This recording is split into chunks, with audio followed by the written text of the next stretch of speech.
મેંદखेડા, કલેડિયા, જેતપુર, પાવી વગેરે. તો અત્યાર સુધી કોઈ પણ ભાજપ કે કોંગ્રેસ નેતાએ આપણને કોઈ સપોર્ટ આપ્યો નથી.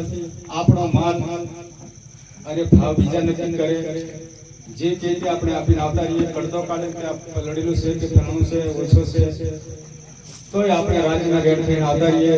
પણ હવે પછી આપણે પરિવર્તન લાવવાનું છે. ખેડૂતો બધાને જાગવાની જરૂર છે. આપણા વિસ્તારમાં પણ આવું કંઈક થતું હોય તો આમ આદમી પાર્ટીનો સંદેશ છે કે તમે પણ ગામડે ગામડે જઈને લોકોને જાગૃત કરો.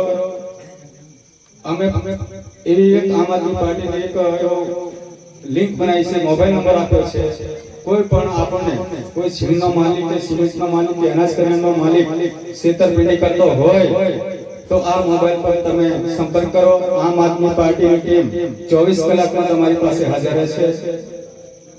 હવે હાલની સરકારમાં જોવા જઈએ તો ખાતર આપણે માંડ 2 થેલી આપે છે. આ લોકો આપણે આધાર કાર્ડમાં 10 કે 15 થેલી આ લોકો લખી દે છે અને એ ખાતર આપણું રાજસ્થાન કે એમપી માં જાય છે 500 રૂપિયા અને આપણે સમય ખાતર મળતું નથી. હવે ગ્રામ સેવકને ત્યાંથી આનું 500 રૂપિયા વાળું ખાતર આવે છે. પેલા 2 થેલી યુરિયા આપતા હતા અને એક ડીએપી ઓરિજિનલ હતું, પણ હવે આ લોકો નકલી આપતા થઈ ગયા છે. પ્રોમ ખાતર અને પેલું કયું વાયરસ જેવી દવા આપે છે 2-3 બોટલ. હવે એ ટાંક લાગે કે નહીં લાગે, મેં સાંજની દવા એટલે મને ખબર નહીં, પણ લોકોને કહેવાનું છે કે કશું કામ નહીં લાગતા, ખાતર ઓગળતું નથી એમ કે છે. તો આવી રીતે ઘણી રીતે આપણે છેતરે છે. ગ્રામ સેવકોને ક્યાં તમે જાઓ ત્યાં મોટર કે બોર મોટરનો કેસ કરો, મિની ટ્રેક્ટરનો કેસ કરો, ખેડૂત મોબાઈલનો કેસ કરો કે દવાખાનાનો પંપનો કરો તો આપણને બિલ માંગે છે. બિલ ના હવે પૈસા 10 થી 15,000 રૂપિયા થાય છે, કોઈ 5,000 રૂપિયા લે છે. તો આપણી જોડે સબસિડી એટલા માટે આપણે લઈએ છીએ કે આપણી જોડે પૈસો નથી. તો આ બિલ પ્રથા તમે બંધ કરો. અમારી જોડે પૈસા નાખો, તમે અમને અમારી જોડે પૈસા હશે તો તમને અમે બિલ આપીશું. તો આવી ઘણી યોજનાઓ આપણે રહી જાય છે અને મોટા લોકો એ યોજના લઈ લે છે. તો આ પ્રથા પણ સરકારની થોડી ખોટી છે. આવી રીતે શિક્ષણમાં તમે જાઓ, શિક્ષણ ભાજપ સરકારે આવી ત્યારથી 1 થી 7 સુધી બાળકોને પાસ કરી દીધા, મારવાના નહીં. હવે બાળકો ભણે કે નહીં ભણે આપણને લાગે કે મારું બાળક ભણવા જાય છે સ્કૂલે. હવે 1 થી 7 તમે ભણાવો એ કઈ ભણે નહીં, ડાયરેક્ટ બોર્ડની પરીક્ષા આવી જાય 10માની, ત્યાં આપણું બાળક કશું લખતું નહીં. બાળક ફેલ થઈ જાય એટલે બાળક જાય છે કાઠિયાવાડ મા બાપ જોડે મજૂરીએ જાય. કોઈ બાળક હીરા ખેસવાનું પસંદ કરે, કોઈ કંપનીમાં જાય પસંદ કરે, હીરા ખેસવા જાય તો હીરાનો પૂરતો પગાર મળતો જ નથી, ઉપાડમાં જ જીવે છે આપણા માણસો. રવિવારે 500 રૂપિયા લે એટલે એમાંથી આપણે ઘર ચાલે. અને અમુક લોકોએ દારૂ હમણાં સરકાર છૂટ આપી દીધી છે. પેલી સ્કૂટી આવે છે કાળા કલરની, હવે એમાં 1 લાખ રૂપિયા ભરવાના મહિને તમે જેટલું દારૂ લઈ જાય. એટલે અડધા યુવાનો એમાં દારૂના રવાડે ચડી ગયા છે. દારૂ પોતે પીવે છે, બીજાને પીવડાવે છે અને એ લોકો અથડા એમ કે ગમે તે રીતે મરી જાય છે. એટલે આપણા બાળકો અને અધવચ્ચે મરી જાય છે અથડાઈને, અને આપણે જે કોઈ વહુ છે એ વિધવા થઈ જાય છે. તો આ સરકાર જાણે છે, હપ્તા લે છે બધું, પણ આ નીતિ આ લોકોની ખોટી છે. અને દવાખાનામાં આરોગ્યમાં જઈએ, આરોગ્યમાં આપણે 108 ને ફોન કરી કોઈ વધારે બીમાર માણસ હોય તો 108 વાળાને ફોન કરી એટલે આવે. હવે 108 વાળા એની મરજીથી કામ ચલાવે છે.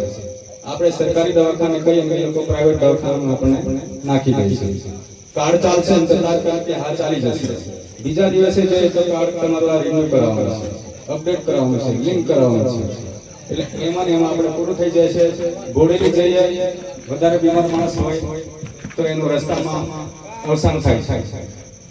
તો આ માતૃકાળ પણ ચાલતું નથી આયુષ્યમાન કાર્ડ. હવે દવાખાનાવાળામાં કોઈ બેન ડિલિવરી કેસમાં હોય તો એને પેલી આપણે ગામની હોયાણી આવે એ હોયાણી 500 રૂપિયા લે એ તો ઠીક વાત છે, પણ દવાખાનાવાળાની કોઈ મેડમ આવે છે કે 2000 કે 5000 રૂપિયા લે એ પેલીને કહે કે મારે આટલા આપવાના, એ ના પાડી દે એટલે આને તો સીઝર કરવું પડશે, આને તો આગળ જેતપુર પાવી દીધો બોડેલી મોકલાવો, એટલે આપણે તો 2-5 હજાર રૂપિયા ઓછી પાસે આપી દઈએ. એટલે આપણે પૈસાની એમ તેમ આપણે દવાખાને જઈએ છીએ તો આ લોકોને એમ તેમ કરીને આ ધંધા ચલાવે છે કે આ બધી સિસ્ટમો આપણે બંધ કરવા માંગીએ છીએ. યુવાનો આગળ ભણી નહીં શકતા, શિક્ષિત બેકાર છે, આપણે નોકરી નથી મળતી, તો આ નોકરીની સિસ્ટમો પણ આ સરકારે બંધ કરી દીધી છે. હવે એક જાંબુપડાનું ગામ છે, ત્યાં ગેસ્ટ હાઉસ છે, જંગલ ખાતામાં ત્યાં આદિવાસી વસાહત રોકાયા, પીએસઆઈ હતા હાલોલ, એ લોકો વાતો કરે અમારી જોડે રૂમમાંથી, તો કે એસટી ની જગ્યા હતી એક, અને અમે 2 જ ઇન્ટરવ્યુ આપેલા, એક આદિવાસી હતો ને હું હતો, એ આદિવાસીને સીટના 60 લાખ રૂપિયા મેં આપ્યા અને પેલા આદિવાસીને કાઢી નાખ્યો. હવે બેન તો મારે કમાવાનું જ છે ને, દંડા મારી.